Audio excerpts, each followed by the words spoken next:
AITA for wanting to divorce my husband because he wants a son. I, 27 female, have been with my husband, 29 male, for 5 years, married for 3 of those years. Our marriage was perfect and we were so happy. It felt like our entire life was perfect. Church on Sunday, loving husband, beautiful home, all of it. A few months into our marriage I became pregnant and my husband and I were overjoyed, and so was the rest of our family. My husband was especially happy after finding out our baby was a boy, as he'd always told me he wanted at least one son. I even started to try to attempt to repair my relationship with my mother so our son could have a relationship with his grandparents. I had originally cut off most contact with my mother due to how she treated my brother when he married his husband, though my brother said he was alright with my decision to try to get her back in my life since he still has love for her, and my baby was her first grandchild. However, our son ended up stillborn, and it broke me. I fell into a depression and even at one point considered taking my life, but my husband was there for me during all of it and we got through the grief. Our marriage felt stronger than ever and life started slowly feeling beautiful again, even if it no longer felt perfect.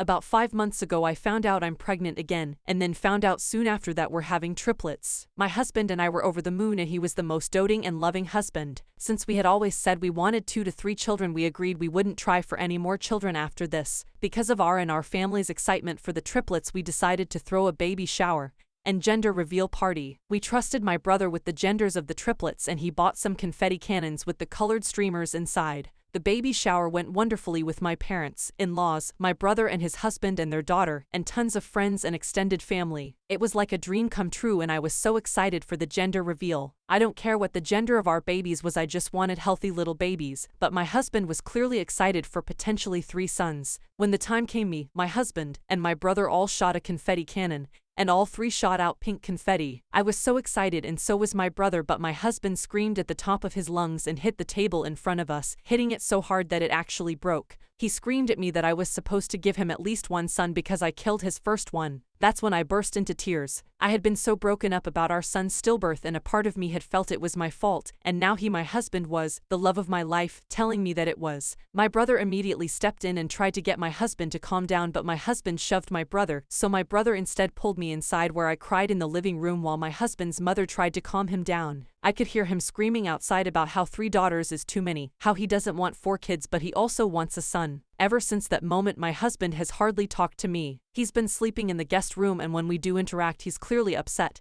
and mad and tries to argue with me. I tried to talk to him about it and asked about how he'll be with our 3 daughters, but he spat at me and told me he will provide them shelter and food, but he isn't interested in daughters and doesn't plan to have a close relationship with them. That sealed the deal that I want to divorce him and I cried myself to sleep last night. Earlier today I confided in my mother and mother-in-law about all this, but they told me I can't divorce my husband just because he wants a son. I don't want my daughters to grow up in an unloving household where their parents constantly argue and their father doesn't love them. The moment my husband said I killed our son I felt as though I lost all love I had for him in an instant, and I don't want my daughters to be in that kind of household. However, both my mom and mother-in-law say it's just natural for men to want sons, and that at least he isn't saying he'll mistreat them. They treated this as absolute fact and acted as though I'm just a silly little girl who doesn't know anything. I felt incredibly small and stupid. I don't know what to do. My mother and mother-in-law make me feel like maybe I'm overreacting to my husband's behavior, but my brother says this is not normal as he and his husband are both men who absolutely love their daughter. I'm also not sure of what I'll do with myself if I divorce my husband.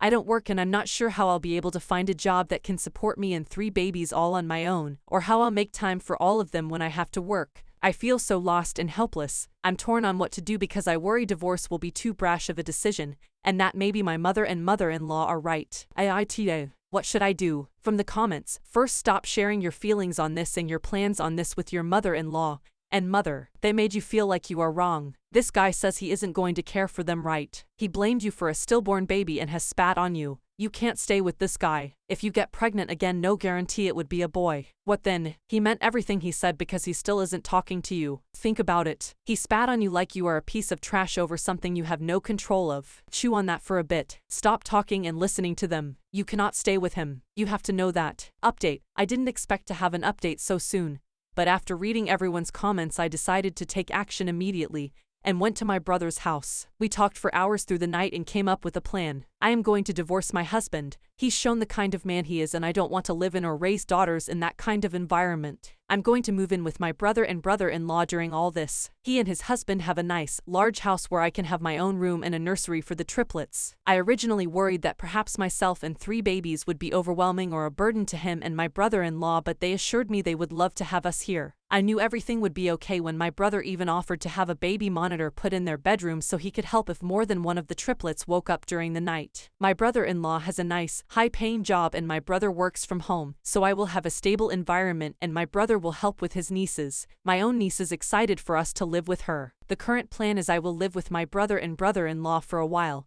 and once my babies are old enough where I feel comfortable putting them in daycare, which my brother-in-law has offered to pay for, then I can try to find a job of my own where I can save up money and eventually move into a nice place of my own with my daughters. I'm so thankful for my brother and brother-in-law, they truly feel like angels. My brother and I are also going to go no contact with my mother. My brother and I discussed her behavior with us growing up, how she treated him when he came out and also got married, and how she's treated me these past few days. We decided this was the best course of action as we've given her many chances in our lives to become more stable and kind, but she's always refused them, and we want our daughters to grow up in with a loving family. When I knew my husband had left for church this morning, my brother-in-law, and I went to my house and got all my important things such as documents, clothes, and things that are special to me as well as all the baby things. My brother-in-law's mother watched my niece while we did all this. She's a kind woman and has offered to be a grandmother to my own babies, which I happily accepted. I will admit that I cried. I've cried a lot lately, but mostly happy tears. Because my brother and I didn't go to church, my ladies' Bible study group texted me and asked if we were all right,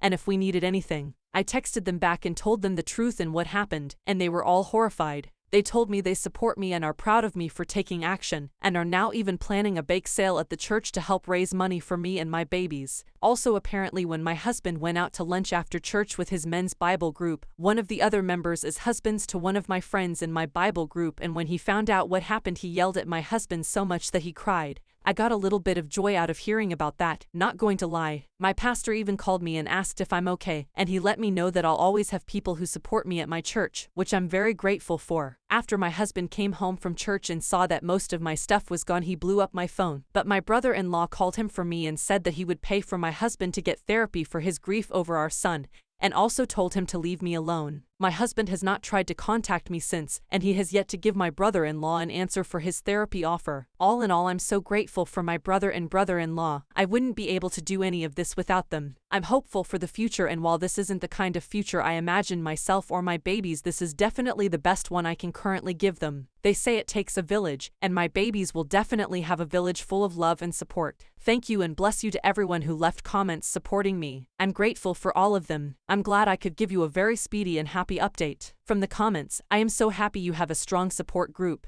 You are doing what is best for you and your girls, giving them a happy, safe life with people who care about them. Do not let your soon-to-be ex gaslight you into going back to him. He has shown you who he really is, and you need to remember that. His cruel words about your son is unforgivable. Best of luck.